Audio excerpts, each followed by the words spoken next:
وبركاته مبسملا ومحمدلا ومصليا ومسلما أما بعد قال الله تبارك وتعالى وخاتم النبيين عن أبي هريرة رضي الله تعالى عنه قال قال رسول الله صلى الله عليه وسلم أنا آخر الأنبياء وأنتم آخر الأمم رواه الإمام الهمام الأحمد في مسنده صدق الله العظيم وبلغنا رسوله النبي الأمي الكريم ونحن على ذلك لمن الشاهدين والشاكرين والحمد لله رب العالمين. معزز دوستو، آج 6 جنوری 2023 جمعۃ المبارک کا عظیم دن ہے اور یہاں جامع مسجد الخلیل میں حضرت مولانا مفتی ابراہیم خلیل دامت برکاتہم العالیہ اور ان کے برادران کی دعوت پرخلوص پر میں آپ کی خدمت میں موجود ہوں. میرے دوستو، ہماری پیدائش میں اللہ تعالی نے رسالت مآب علیہ السلام کی نسبت لکھ دی ہے.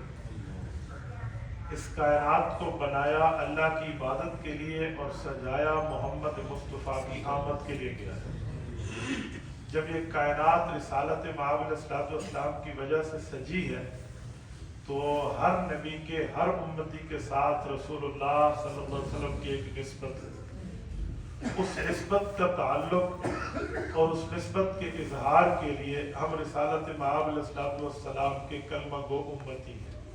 میں دعا گو ہوں رب کریم ہماری یہ تمام نسبتیں رسالت مآب علیہ السلام کے ساتھ بحال رکھے. حضور پاک علیہ السلام کے احترام کا صرف مطلب یہ نہیں ہے کہ ہم کہیں ہمارے نبی پاک علیہ السلام کا رتبہ بڑا، مرتبہ بڑا، درجہ بڑا، حیثیت بڑی، ویلیو بڑی، بس یہ بات کر کے بات چھوڑ دیں. اصل بنیاد ہے رسالت مآب علیہ السلام کے احکامات کو دل و جان سے تسلیم کرنا. اگر ہم نے حضور اکرم صلی اللہ علیہ وسلم کی تعلیمات کو، احکامات کو، فرمودات کو دل و جان سے تسلیم نہیں کیا تو ہماری دنیا بھی بہتر نہیں ہے، ہماری آخرت بھی بہتر نہیں ہے. میرے دوستو، حضور پاک کے احکامات دو طرح کے ہیں. کچھ احکام وہ ہیں جن کا تعلق عقائد سے ہے، کچھ احکام وہ ہیں جن کا تعلق مسائل سے ہے. عقائد اور مسائل کا فرق ہے. عقائد جمع عقیدہ کی ہے، عقیدہ ایمان کو کہتے ہیں. مسائل جمع مسئلہ کی ہے، مسائل اور مسئلہ اعمال کو کہتے ہیں. تو عقائد اور اعمال یہ دو چیزیں رسالت مآب علیہ السلام نے ہمیں دی ہیں. تو جس عنوان پر میں بات کرنے لگا ہوں وہ عقائد میں بنیادی عقیدہ رسالت مآب علیہ السلام کی ذات اقدس کے لیے عقیدہ ختم نبوت ہے. عقیدہ ختم نبوت رسالت مآب علیہ السلام کے بارے میں وہ نظریہ ہے جس کو مانے بغیر نہ دنیا بہتر ہے نہ آخرت بہتر ہے. یہ بات ذہن میں رکھیں. حضور پاک علیہ السلام کو نبی ماننے کا معاملہ الگ ہے، قابل احترام ماننے کا معاملہ الگ ہے. رسالت مآب کو واجب التکریم اور واجب الاطاعت ماننے کا معاملہ الگ ہے، لیکن خاتم النبیین ماننے کا مسئلہ الگ ہے. یوں نہیں ہے کہ حضور پاک کی تعریف کر کے، رسول اللہ کے عہدوں کے رتبے بتا کر، رسول اللہ کے مرتبے بتا کر، رسالت مآب کے رتبات معجزات بتا کر عقیدہ ختم نبوت سے بندہ تہی دامن ہو جائے. یوں نہیں ہے. عقیدہ ختم نبوت ماننا ایک بنیادی اور اہم عقیدہ ہے. میں آپ کو سمجھانے کے لیے کہتا ہوں، جیسے اللہ تعالیٰ کی ذات کے لیے آپ کو اور ہمارا نظریہ ہے کہ اللہ وحدہ لا شریک ہے، بنیادی عقیدہ وحدہ لا شریک ہونے کا ہے. پھر اس کے بعد خالق، مالک، رازق، جبار، قہار، جبروت جو بھی کہہ دیں وہ تمام اللہ تعالیٰ کے معاملات ہیں. لیکن کوئی آدمی رب کریم کے بارے میں مانے اللہ خالق ہے، مانے اللہ مالک ہے، وہ مانے اللہ رازق ہے، وہ مانے اللہ مالک الملک ہے، وہ مانے اللہ ہماری زندگی ہماری موت کا مالک ہے، مرنے کے بعد اٹھنے پر ایمان رکھے، جنت مانے، دوزخ مانے، حشر مانے، لیکن اللہ کی توحید نہ مانے تو ہم کہیں گے تو نے سب کچھ مان کے بھی کچھ نہ مانا. کیوں؟ عقیدہ توحید وحدہ لا شریک ہونا یہ وہ بنیادی عقیدہ اور نظریہ ہے جس سے تمام عقائد ربانی کا معاملہ جڑا ہوا ہے. اللہ تعالیٰ کو خالق و مالک رازق قہار جبار ماننا بعد میں، وحدہ لا شریک ماننا پہلے ہے۔ اگر اللہ کو آپ نے ایک نہ مانا، اللہ کی توحید نہ مانی، تو کچھ بھی نہ مانا۔ اسی طرح حضور پاک علیہ السلام کا معاملہ ہے کہ رسالت مآب علیہ السلام کو ہم کوئی بندہ اس طرح کہے کہ میں حضور پاک علیہ السلام کو رسول مانتا ہوں، نبی مانتا ہوں، امام الانبیاء مانتا ہوں، صاحب الہجرت مانتا ہوں، صاحب المعراج مانتا ہوں، قرآن حضور پہ نازل ہوا یہ مانتا ہوں، حضور کے صحابہ مانتا ہوں، اہل بیت مانتا ہوں، پیغمبر علیہ السلام کے تمام رتبے مانتا ہوں، لیکن اگر وہ حضور پاک کو خاتم النبیین نہیں مانتا تو گویا اس نے کچھ نہیں۔ ختم نبوت وہ بنیادی عقیدہ اور نظریہ ہے۔ اور ایک بات یہ بھی سمجھیں، جب ہم عقیدہ ختم نبوت کی بات کرتے ہیں، شاید کسی کے ذہن میں خیال آئے کہ یہ کسی کے خلاف معاملہ ہے، مثلا قادیانیوں کے خلاف ہے، مرزائیوں کے خلاف فلاں، ایسا کچھ بھی نہیں ہے۔ بنیادی طور پہ بات سمجھیں، حضور پاک صلی اللہ علیہ وآلہ وسلم کی آمد آج سے 1400 سال پہلے ہے، اور قادیانیوں کا معاملہ تو 100-150 سال کی بات ہے۔ عقیدہ ختم نبوت قادیانیت سے پہلے بھی امت مانتی آ رہی ہے۔ یہ قادیانیوں کے چھیڑنے کے لیے ہم عقیدہ نہیں رکھتے کہ ہم قادیانیوں کو چھیڑیں گے، مرزائیوں سے کوئی ہمارا تعصب ہے یا فلاں ہے، اس بنیاد پہ ختم نبوت بیان کرتے ہیں، جی نہیں۔ بنیادی مقصد اپنے ایمان اور عقیدے کا اظہار ہے، اپنے ایمان اور عقیدے کو ظاہر کرنا ہے۔ حضور پاک علیہ السلام خاتم النبیین ہے، ان کے باپ داداؤں کے آنے سے پہلے کا معاملہ ہے، اور یہ بات یاد رکھیں، رب کریم نے حضور پاک علیہ السلام کی ختم نبوت کو ایک ایک موقع پہ بیان فرمایا ہے۔ اشارات ایسے موجود ہیں قرآن کریم میں بھی، احادیث نبویہ میں بھی، کہ جن کو عقل مند دیکھ کر بھی سمجھ جاتا ہے کہ معاملہ کیا ہے۔ میں آپ کی خدمت میں بہت آسان سے آسان تر، بلکہ آسان ترین بات پیش کرنے لگا ہوں جس کو ہمارے بچے بھی سمجھیں۔